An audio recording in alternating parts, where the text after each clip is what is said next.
دوستوں، بھائیوں اور بہنوں، آج کے دن یہ وظیفہ یا مسبب الاسباب بحق کے حسبنا اللہ و نعم الوکیل اس وظیفے کو کر لیتا ہے، اللہ پاک ایسا معجزہ فرماتے ہیں، اللہ پاک اس کے لیے ایسے رزق کے دروازے کھولتے ہیں اور ایسی اس پر روزی روزگار کی موسلادھار بارش ہوتی ہے کہ اگر میں اس کے کچھ ایک معجزات بھی آپ کو بتا دوں تو سن کر آپ کی عقل حیران رہ جائے گی۔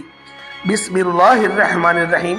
معزز خواتین و حضرات، شروعات سے ہماری یہی کوشش ہوتی ہے کہ ہم لوگ آپ کے لیے مستند اور متفق علیہ وظیفے آپ کی خدمت میں لے کر حاضر ہوتے رہیں، اور ہماری زیادہ تر کوشش یہی ہوتی ہے کہ ہر وظیفہ ہم لوگ قرآن سے، اللہ کے نام سے یا پھر نبی پاک کی حدیث مبارکہ سے ہی لے کر آئیں، اور ہم لوگ اپنے اس جو ہماری جدوجہد ہے اس میں ہم لوگ کامیاب بھی ہیں، اور ہم لوگ آپ کی خدمت میں وہی وظیفے لے کر آتے ہیں جس سے آپ کو کامیابی ہوئی۔ اور بے شمار لوگ ہمارے چینل پہ ہمیں کمنٹ کر کے کہتے ہیں کہ آپ کے وظیفے سے ہمیں بہت فائدہ ہوا، ہمارے فلاں مسئلہ تھا وہ حل ہو گیا، روزی روزگار کا مسئلہ تھا حل ہو گیا۔ ایک ایسے ہی ہمارے دوست ہیں، ان کی کہانی بھی آپ کے ساتھ شیئر کروں گا، اور اس وظیفے کو کرنے سے ان کو کون سی برکات حاصل ہوئی میں یہ بھی بتاؤں گا، کیونکہ بعض لوگ ایسے ہوتے ہیں جو وظیفے کو کچھ سمجھتے ہی نہیں ہیں۔ وہ یہ سمجھتے ہیں کہ یار یہ تو بس ایسا ہی وظیفہ ہے، یہ کوئی اتنا خاص کام نہیں کرے گا، یہ وظیفہ بس یوں ہی ہے۔ میرے بھائیوں، وظیفے یوں ہی نہیں ہوتے، اللہ پاک کے جو کلام ہوتے ہیں ان سے وظائف اخذ کردہ ہوتے ہیں۔ کوئی بھی وظیفہ ایسا نہیں ہوتا کہ جس سے آپ کو فائدہ ہو ہی نہ۔ ہر وظیفہ آپ کو جس وظیفے کو جس مقصد کے لیے کریں گے آپ کو وہی چیز ملے گی جس مقصد کے لیے آپ لوگ کر رہے ہوں گے۔ تو لہٰذا آپ کا ٹائم ضائع نہیں کرتا، آپ کو اس بندے کا واقعہ سناتا ہوں، پھر آپ کو میں وظیفہ بتاتا ہوں۔ اور اس سے پہلے میں آپ سے یہی کہوں گا، جو لوگ بھی اس وظیفے کی خاص اجازت چاہتے ہیں، جو چاہتے ہیں ان کو اس عمل کی خاص اجازت ملے اور روحانی طور پر بھی ان کی مدد کی جائے، تو وہ لوگ ویڈیو کو اینڈ تک لازمی دیکھیں اور ویڈیو کو لائک کریں اور کمنٹ کے اندر اپنا نام بھی لکھ دیں، انشاءاللہ ان کی غیب سے بھی مدد کری جائے گی۔ تو پیارے دوستوں، ایک شخص تھا، وہ میرا بارہا مذاق اڑاتا تھا کہ عمل کرنے سے کیسے ہمیں مل جائے گا، تو میں اس کی بات پہ ہنستا تھا صرف، اور مسکرا کر دیکھ کے میں چلے جاتا تھا، اس کو جواب نہیں دیتا تھا۔ تو ایک بار وہ ایک مشکل میں پھنس گیا۔ مشکل سے مراد یہ کہ کاروبار آپ لوگ جانتے ہیں کس طرح سے ٹھپ پڑے ہوئے ہیں، اور پاکستان میں بزنس کس قدر خسارے میں جا رہا ہے، اور انڈیا میں بھی کتنے ہمارے ایسے بھائی ہیں جو بارہا کہتے ہیں کہ ہمارا کاروبار نہیں چل رہا، اور سری لنکا اور بنگلہ دیش میں بہت سارے ہمارے ایسے مسلمان بھائی ہیں جو یہ بات کہتے ہیں ہم سے کہ ہمارا جو رزق ہے، جو معاش ہے وہ نہیں چل رہا، وہ رکا ہوا ہے۔ تو میں نے اس کو ایک بات کہی کہ دیکھ، میں تجھے وظیفہ بتا تو دوں گا لیکن فائدہ تو یقین کے ساتھ نہیں کرے گا۔ تو یقین سب سے بہترین چیز ہوتی ہے۔ اگر آپ لوگ تقوی کی بنیاد پہ کوئی وظیفہ کرتے ہیں، کوئی عمل کرتے ہیں، تو لازمی اس کے ریزلٹس آپ کو ملتے ہیں۔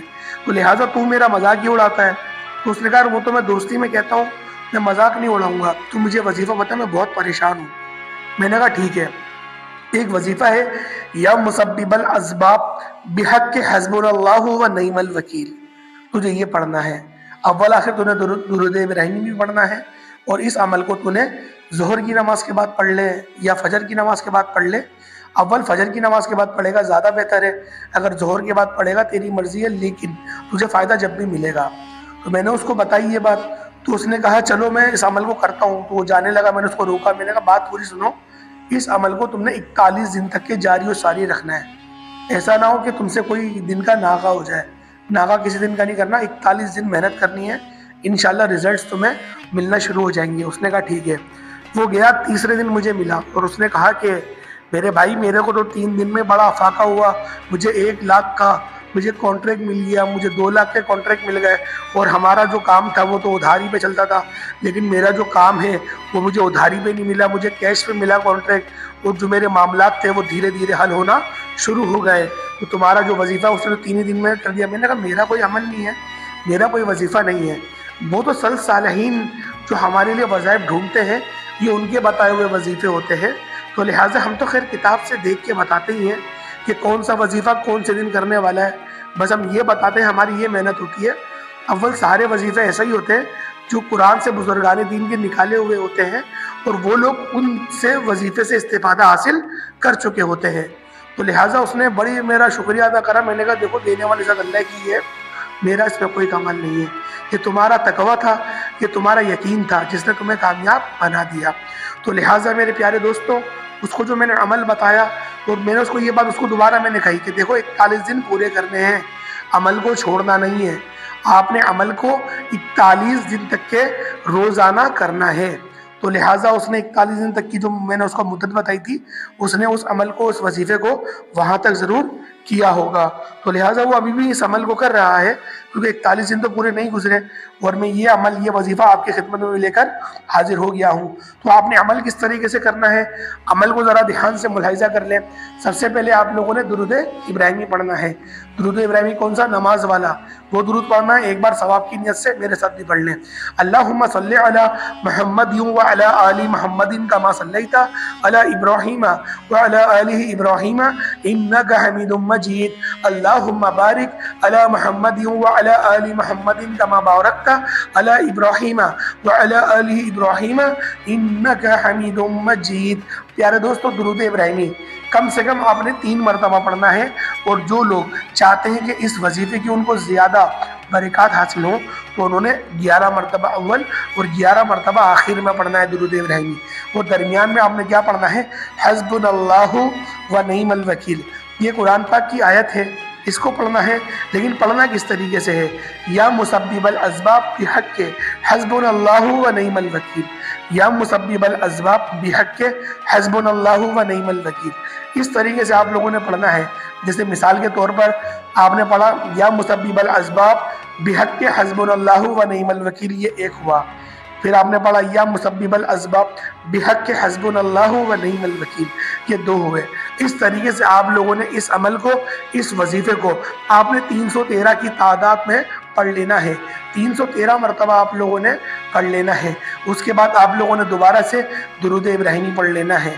اس کے بعد ہاتھ اٹھا کر جو آپ کی حاجت ہے، جس مقصد کے لیے آپ لوگ اس وظیفے کو کر رہے ہیں، جو بھی آپ کا مقصد ہے، مقصد دیکھیں کوئی سا بھی ہو سکتا ہے، کسی بھی مقصد کے لیے آپ لوگ پڑھ رہے ہیں اس وظیفے کو، اس مقصد کے لیے آپ لوگوں نے اللہ پاک کی حضور ہاتھ اٹھا کر دعا مانگنی ہے، اور دعا اچھی طریقے سے، سچے دل سے، اور آپ نے اچھے القابات کا سہارا لے کے، جیسا کہ میں نے بارہا آپ کو ویڈیو میں بتایا کہ دعا مومن کے لیے ہتھیار ہوتی ہے۔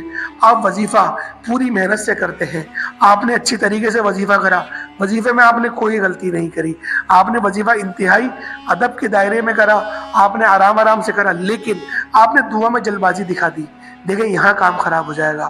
آپ نے وظیفہ انتہائی اچھے انداز میں، اور آپ لوگوں نے اس انداز میں ہی کرنا ہے جیسا کرنے کا حق بنتا ہے۔ تو لہٰذا آپ لوگوں نے دعا جو مانگنی ہے اچھے انداز میں مانگنی ہے۔ سب سے پہلے آپ لوگوں نے سورۃ الفاتحہ پڑھنی ہے ایک بار، جس طریقے سے سورۃ الفاتحہ پڑھی جاتی ہے، اور اس طریقے سے اگر آپ پڑھیں گے جس طرح سے میں آپ کو بتاتا ہوں، بسم اللہ الرحمن الرحیم الحمد للہ رب العالمین الرحمن الرحیم، اگر میم کی لام سے آپ زیر سے ملا کے پڑھیں گے تو آپ کو زیادہ اس کی برکات حاصل ہوگی دعا کے اندر، خاص طور پہ نماز میں ایسے نہیں پڑھیے گا، یہ دعا کا طریقہ کار بتایا گیا ہے۔ اس طریقے سے آپ لوگوں نے پڑھی، پڑھنے کے بعد آپ لوگوں کی جو حاجت ہے وہ آپ مانگیں، اس طریقے سے مانگیے گا، یا ارحم الراحمین یا ارحم الراحمین یا ارحم الراحمین، یا مالک و مولا یا مالک کریم، تیرے عاجز و گناہگار بندے نے، لاچار بندے نے، بدکار بندے نے یہ وظیفہ کرا، بے شک بہت غلطیاں ہو گئی ہوں گی مجھ سے، میرے مالک میری غلطیوں کو نہ دیکھ، اپنی رحمت کو دیکھ، اپنے وعدوں کو دیکھ، بے شک ہر ابن آدم سے غلطی ہو جاتی ہے، مجھ سے بھی غلطی ہو گئی، مجھ سے بھی گناہ ہو گئے، اور جو گناہ میں نے جانے انجانے میں کرے ان سب گناہوں کو میں دل سے تسلیم کرتا ہوں، اور میں تیرے آگے میں توبہ استغفار کرتا ہوں، اور تیری رحمت کو طلب کرتا ہوں، اور تیری خدائی کو پکارتا ہوں، اور تجھے تیرے نام سے، تیرے اسم میں جو تیرا ذاتی نام ہے یا اللہ، میں اس سے پکار کے تجھ سے کہتا ہوں کہ میرے مالک میرے تمام گناہوں کو، جو میرے صغیرہ گناہ ہیں، جو میرے کبیرہ گناہ ہیں، ان سب گناہوں کو معاف کروا دے یا رب ذوالجلال، میری ہر پریشانی کو دور فرما دے، میری جتنی بھی لرزشیں ہیں، جو گناہ میں نے چھپ کے کرے، جو گناہ میں نے ظاہر طور پہ کرے، جو گناہ میں نے دھڑلے سے کرے، جو میں نے تکبر کے اندر کرے،